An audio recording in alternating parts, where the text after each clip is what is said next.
Hello বন্ধুরা, এখন আমি হইচইতে আসা কাল রাত্রি বলে ওয়েব সিরিজটা রিভিউ করতে চলেছি, যেখানে আছে টোটাল 6টা এপিসোড ডিরেক্টর অয়ন চক্রবর্তী, এবং এখানে ডিউরেশন হলো 23 মিনিট থেকে 29 মিনিট এক একটা এপিসোড। তো প্রায় আড়াই ঘন্টার বেশি লাগবে এই সিরিজটা শেষ করতে।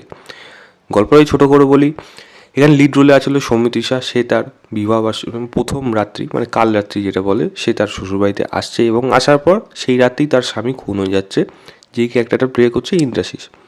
ইন্ডাস্ট্রিজের ক্যারেক্টারটা খুব একটা চরিত্রগতভাবে ভালো না। সেই বাড়ির মধ্যেও, যেই বাড়িতে এসছে সমিতির সাথে, তাদের অনেকের মধ্যেই এরকম গণ্ডগোল রয়েছে এবং প্রত্যেকেই সাসপেক্টেড এমন কিছু রয়েছে। এবং যেখানে ইন্ডাস্ট্রিজ মারা যাচ্ছে, সাসপেকশন দাঁড়াচ্ছে কার উপরে?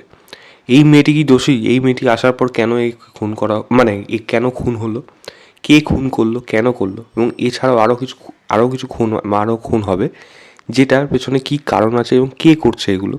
অনুজয় আসছে এখানে ইনভেস্টিগেট করতে তার সহকারী অনুষ্কাকে নিয়ে। তারা কি খুঁজে বার করতে পারবে? এর থেকে বেশি জানতে হলে আপনাকে হইচই থেকে এই সিরিজটা আপনাকে দেখতে হবে। দেখুন, যদি এক কথায় বলি, এই সিরিজটার গল্প দেখুন, হইচই জানে তার ক্যাটাগরি, মানে কাজের জন্য তারা সিরিজ বানায় এবং কোন ধরনের কাজ তাদের ম্যাক্সিমাম ভিউয়ারশিপ দেয়। তাদের কাছে সেই জিনিসগুলো রাইটিংয়ের মধ্যে, সেগুলো প্রত্যেকবারই একই জিনিস, জাস্ট নামগুলো আলাদা হয়ে যায় এবং প্রায় একই থাকে গল্প।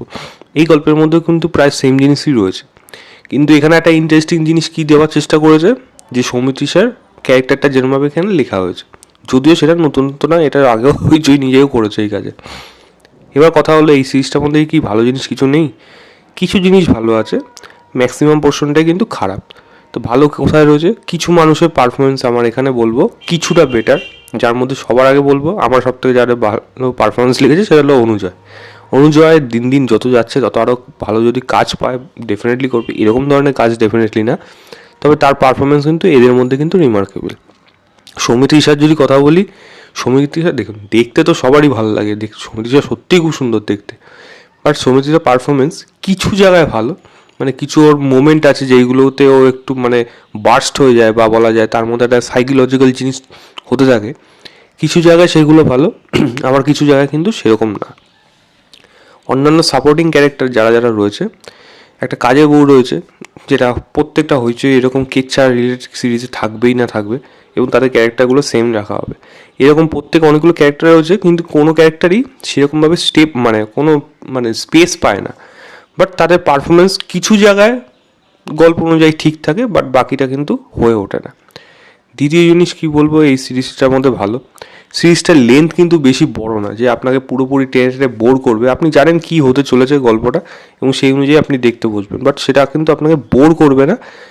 কিছু টুইস্ট, কিছু টেন দিতে থাকে, যেইগুলো একটা সময় গিয়ে প্রেডিক্ট করা যায়। এবং সিরিজটাকে যেই জায়গায় শেষ করা হয়েছে, সিজন 2টা জোর করে আনা হচ্ছে, আমার মনে হয় না সেটা তাদের ভালো পদক্ষেপ হয়েছে, কারণ এখান থেকে মেন জিনিস ভুল, মানে খারাপ দিকে চলে যাচ্ছে। প্রথম কথা হলো, এরকম ধরনের সেম গল্প আমরা বহুবার দেখে নিয়েছি, তাই যারা একটু প্রো অডিয়েন্স হয়ে যায়, প্রো অডিয়েন্স আমি সেই ওয়ার্ডটা না ইউজ করলাম না, যারা প্রচুর কাজ এরকম দেখে এবং যারা অল্প মানে একটু মোটামুটি কাজ দেখে, তারা কিন্তু গল্পের ব্যাপারে অলরেডি আইডিয়া পেয়ে যাবে। তো তাদের জন্য কিন্তু এই সমস্ত টুইস্টগুলো খুব একটা কিন্তু ওয়ার্ক করবে না, যেরকম আমার কাছে হয়েছে। দ্বিতীয় জিনিস বলবো, হইচই সেম জিনিস, একই জিনিস বারবার সে রিপিট করে। একটা ছেলে বাজে, অবশ্যই সেটা হলো মানে রিমার্কেবল পোস্ট, ওইটা মানে ওটা হবেই কনফার্ম, ওটা কনস্ট্যান্ট, ওটা রিলেটেড এবং বাকিটা হবে। যেই বাড়িতে মেয়েটি বিয়ে করে যাবে, সেই বাড়ির মধ্যে সবার মধ্যে কোনো না কোনো এরকম এমন কিছু রহস্য আছে যেটা বাকি আমরা জানি না, বাট আমরা জানি, কিন্তু সেগুলো নতুন করে আবার দেখি একই জিনিস, তো সেই জিনিসটা থাকবে।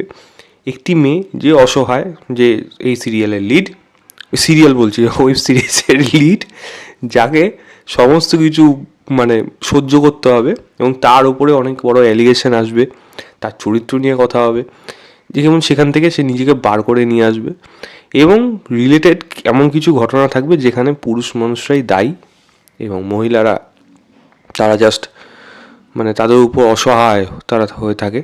এই জিনিসটাই বারবার রিপিট হয় এবং সেই জিনিসটাই এখানে রিপিট হয়েছে। তো রাইটিং লেভেল, গল্প, এর মধ্যে কিন্তু আলাদা করে আপনার কোনো কিছুই এরকম ভাইবস দেবে না।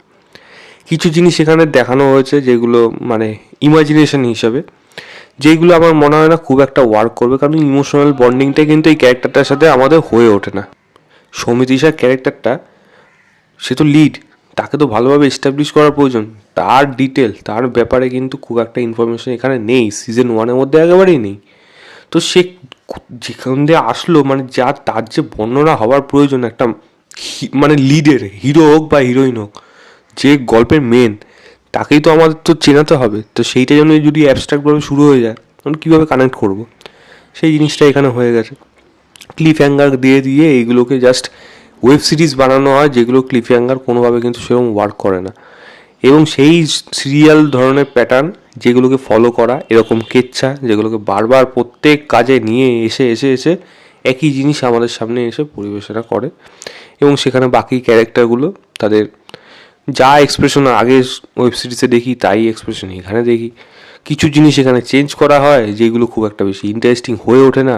পুলিশ ইনভেস্টিগেশন এখানে যেভাবে হচ্ছে, অনুজয় যেভাবে আসছে, অনুজয় পারফরমেন্স ভালো লাগছে, বাট ইনভেস্টিগেশনের নামে জাস্ট ওপরে কিছুই নেই সেখানে। মানে এগুলো কি, মানে তো একটা একটা খুন হয়ে গেলে তো মানুষ একটা ইনভেস্টিগেশন প্রসেস থাকে, মানে পুলিশের দিক থেকে সিআইডি আসবে, সেখানে অনেক কিছু জিনিস থাকে। তো পুলিশ গোয়েন্দা তারা কি করছে এখানে, মানে সেই তাদের কোনো উল্লেখই নেই এখানে, কোনো কোনো কথাই নেই সেখানে। মানে এতটা বাজেভাবে এখানে রাইটিং হয়েছে, অ্যাবস্ট্রাক্টভাবে লেখা হয়েছে, গল্প কিন্তু কোনোভাবেই কানেক্ট করতে পারে না। এরকম অজস্র ভুলভ্রান্তি রয়েছে এই কাজের মধ্যে। ভুলভ্রান্তি ইন দ্যাট সেন্স মানে সেগুলো অযথা জিনিস রয়েছে, যেটা এই গল্পটাকে কিন্তু কোনোভাবে কমপ্লিট করতে পারে না। তাও আবার সিজন 2 আনবে এর জন্য, যেটা ফোর্সফুলি পুরোপুরি বোঝা যাচ্ছে। মানে 3.5 ঘন্টার মতো প্রায় কাজ দেখার পরও এই গল্পের ব্যাপারে কিছুই কিন্তু আগানো হয়নি। যা ট্রেলারে দেখিয়েছিল তাই এখানে রয়ে গেল, জাস্ট এইটুকু। আমার কাছে সিরিজটা একটা ব্যাড সিরিজ। আমি ম্যাক্সিমাম এটাকে 1 স্টার দেবো আউট অফ 5। বলবো যদি দেখার ইচ্ছা হয় দেখতে পারেন, হইচইতে যান, দেখে জানাবেন আপনাদের কেমন লাগলো।